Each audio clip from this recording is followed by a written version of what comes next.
This video is dedicated to MA Jinnah College from Muhammad Umar Farooq. Hello, in this video we will talk about the locomotion in vertebrates. So we will discuss about the vertebrates. That the spinal cord is present in their body, so that is why that is called the vertebrates, and spinal cord is also present inside of the vertebrates. So here is the fish. We will talk about the fish which that is swimming in water, and amphibians which that is further classified in neurons and salamanders. And here we will talk about the reptiles, birds and mammals.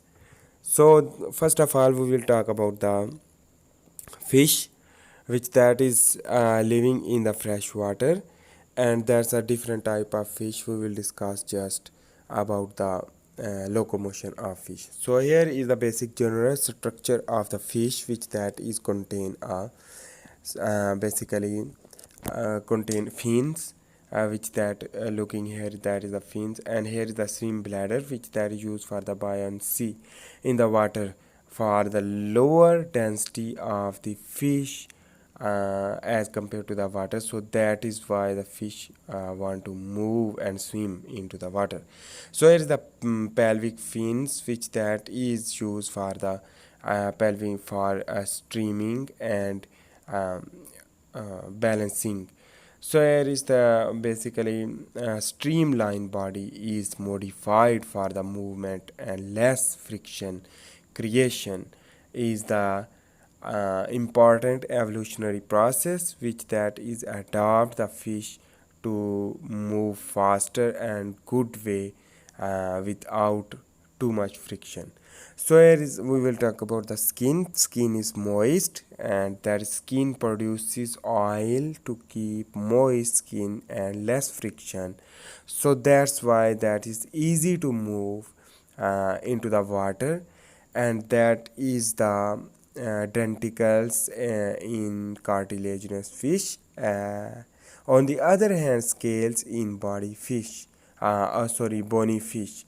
So on the other hand, that is the bony fish which that contains scales, and the scale is produce mucus or oil production from gland that decrease the friction in water. So that is why that's important things which that I am mentioning in this video.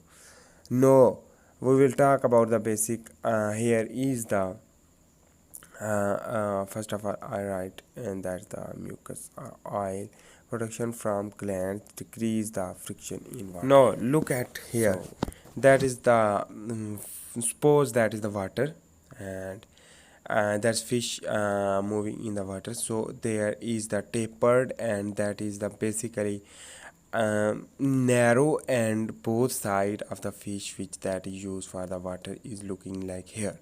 And there's the cutting of the waves, cutting of the stream of waters, that is decreased friction due to the narrow range of the body size in front side and back side. So here is the fin which that is also important to move the fish in the water. So there's the pelvic fins, caudal fins, and there's the dorsal fins and ventral fins is looking here, and that is used for the movement of forward and backward. There's the caudal fin which that is used for the movement of forward, and that is basic important things. And swim bladder which that is used for the buoyancy due to the storage of gases, carbon dioxide, oxygen, nitrogen, etc. That's the gases which that is increase the volume to density ratio. For example, decrease the density of the fish as compared to the water, and that's easy to move for the fish. So that's all things is related to the swimming in water animal, which that is the locomotion, because locomotion is the movement of an animal from one place to another, that is known as the locomotion. The if we will talk about the movement which that is movement is movement which that can occur in uh, basically in the origin, and that's movement, for example, in plant. So here is the amphibian, which there is endurance, and salamanders, which that is the, first of all we will talk about the endurance, that is the family of frog, and there's genus Anura, that is the frog, and there's the Rana tigrinus, that is the scientific name of frog. So we will talk about here is a moist skin, and it can jump due to the strong hind limb, and thrust produced due to the strong hind limb, and that's move into the land.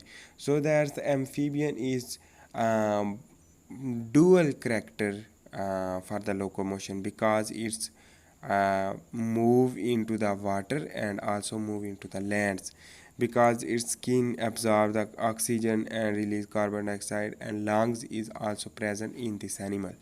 So that's the, here is a hind limb and forelimb contain the hand-like structure, which there is a flapper produced, that is the flapper is the covered by the fingers due to the membrane like, for example you can say that's the flapper using for the movement into the water, but not movement into the uh, ground or soil.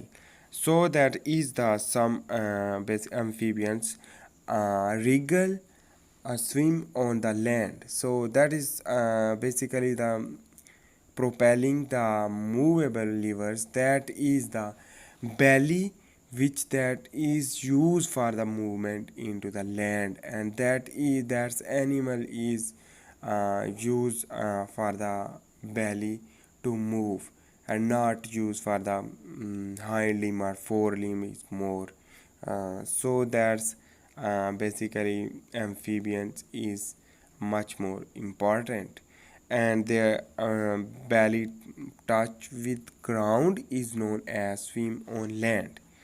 So now we will talk about the little bit evolution of the amphibians, that is the lobe fin fish will be produced, and there's a lobe. Why this happened? Because lobe contain a bones, which that is the precursor of hands and hind limb and forelimb you can say.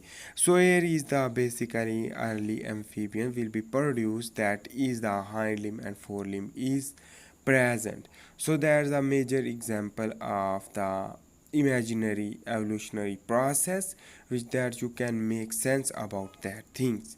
So now we will talk about the reptiles, which that is the another um, phylum, which that is the phylum Reptilia, which that contain lizard, snake, and many other organisms. We will not talk about that because we are learning about the locomotion in vertebrate.